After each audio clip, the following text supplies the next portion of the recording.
হয়েছেন সহকর্মী Javad Mahmud. Javad, জানাবেন এই যে বর্তমান সময়ে যে জটিলতা বা পরিস্থিতি তৈরি হয়েছে সেই পরিস্থিতির প্রেক্ষিতেই তো আজকের এই বৈঠকটি বিএনপির নেতা এবং জামাতের নেতাদের সাথে কোনো কথা হয়েছে কিনা, কি ধরনের বিষয়ে এই আলোচনায় স্থান পেতে পারে এবং প্রধান উপদেষ্টার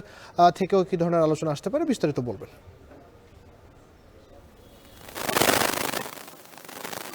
এই একটি রাজনৈতিক উদ্ভূত পরিস্থিতি চলছে এবং সেটি সমাধানের লক্ষ্যে আজকে সন্ধ্যা 7:30টায় বিএনপির একটি প্রতিনিধি দল এবং এরপরে জামায়াতের একটি প্রতিনিধি দল প্রধান উপদেষ্টা বাসভবন যমুনায় সাক্ষাৎ করতে আসবে। তো আরেকটি বিষয় আপনি যদি জানতে চাচ্ছিলেন যে এই যে উদ্ভূত পরিস্থিতি তৈরি হলো সেটি নিয়ে একটা দলগুলোর সাথে আমাদের কথা হয়েছে কিনা। গতকালকে আমি বিএনপির এবং জামায়াতের একাধিক নেতার সাথে এই বিষয়গুলো নিয়ে কথা বলেছি। তারা আসলে যেটি বলেছেন যে বিএনপির যে দাবিটি তারা দীর্ঘদিন ধরেই কিন্তু একটি সুনির্দিষ্ট রোডম্যাপ নির্বাচনের আসছিলেন, কিন্তু সেটি আসলে সরকারের পক্ষ থেকে না আসায় তাদের মধ্যে কিন্তু একটু দূরত্ব তৈরি হয় এবং গতকালকেও কিন্তু আমরা দেখেছি বিএনপির সমিতির সালাউদ্দিন আহমেদ তিনি কিন্তু বলেছিলেন যে তারা গত সোমবার থেকেই প্রধান উপদেষ্টার সাথে একটি সাক্ষাৎ করার জন্য সময় চেয়েছিলেন, কিন্তু তারা সময় পায়নি। এরপরে এছাড়াও আমরা এই যে বিভিন্ন আন্দোলন কেন্দ্রিক বিশেষ করে মুসলিমের মোড় এবং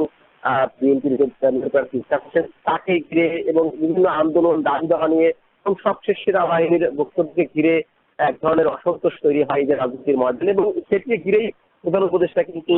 তিনি একটি আকাঙ্ক্ষা প্রকাশ করে যে তিনি তার দায়িত্ব থেকে অব্যাহতি নিতে চান। সেটি যখন গণমাধ্যমে প্রকাশ পায় তখন থেকে কিন্তু আমরা রাজনৈতিক দলগুলো দেখতে তোড়জোড় দেখেছি। আজকে যে আলোচনার বিষয়টি হতে পারে মূলত বিএনপির পক্ষ থেকে তারা একটি সুনির্দিষ্ট রোডম্যাপের দাবি করবেন এবং যে দূরত্ব তৈরি হয়েছে সেটি আসলে কমিয়ে আনার জন্য এবং জানা যাচ্ছে এখন পর্যন্ত প্রধান উপদেষ্টা যেহেতু তিনি এই দায়িত্ব অব্যাহতি তার চিন্তা ভাবনা করছিলেন, একটা অনুরোধ জানানো হবে যে তিনি যাতে থাকেন। জামায়াতের ক্ষেত্রে সেই একই, জামায়াতের সাথে আমরা গতকাল কথা বলেছি, জামায়াতের পক্ষ থেকে বলা হয়েছে যে সবগুলো রাজনৈতিক দলের সাথে তারা কথা বলেছেন এবং সবগুলো রাজনৈতিক দলেরই ঐক্যমতে পৌঁছেছে যে নির্বাচন পর্যন্ত ডক্টর মোহাম্মদ ইউনূস দায়িত্ব পালন করেন সেটি অনুরোধ জানানো হবে এই রাজনৈতিক দলগুলোর পক্ষ থেকে এবং প্রধান উপদেষ্টার পক্ষ থেকেও আসলে এই বিষয়টি জানানোর চেষ্টা করা হবে যে ভুল বোঝাবুঝি হচ্ছে রাজনৈতিক দলগুলোর যে চাওয়া বা তাদের মধ্যে দূরত্ব তৈরি হয়েছে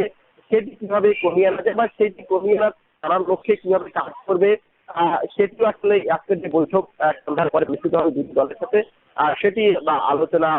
স্থান পাবে বলে জানা যাচ্ছে। এবং এর সাথে আরেকটি বিষয় জানিয়ে রাখি যে আমরা দেখেছি যে জামায়াতের ক্ষেত্রে যে বিষয়টি তারা আসলে গতকালকে বিষয়টি পরিষ্কার করেছে, তারা বলেছেন যে অন্তর্বর্তী সরকারকে সব ধরনের সমর্থন তারা দিয়ে যাবেন। বিএনপির পক্ষ থেকে কিন্তু সমর্থন জানানোর কথা বলছে, একই সাথে তারা এই বিষয়টি বলছে সমর্থন তারা জানাবেন কিন্তু তাদের যে দাবি সুনির্দিষ্ট নির্বাচনের রোডম্যাপ সেটি আসলে আজকে মূল এখানে এজেন্ডায় স্থান পাবে এবং সেই দাবিটা আবারও তারা জোরালো ভাবে জানাবেন। এই ছিল এখন পর্যন্ত আমার কাছে যমুনার সামনে থেকে এই যে প্রধান উপদেষ্টার সাথে দুটি রাজনৈতিক দল বিএনপি ও জামাতের বৈঠকের সবশেষ।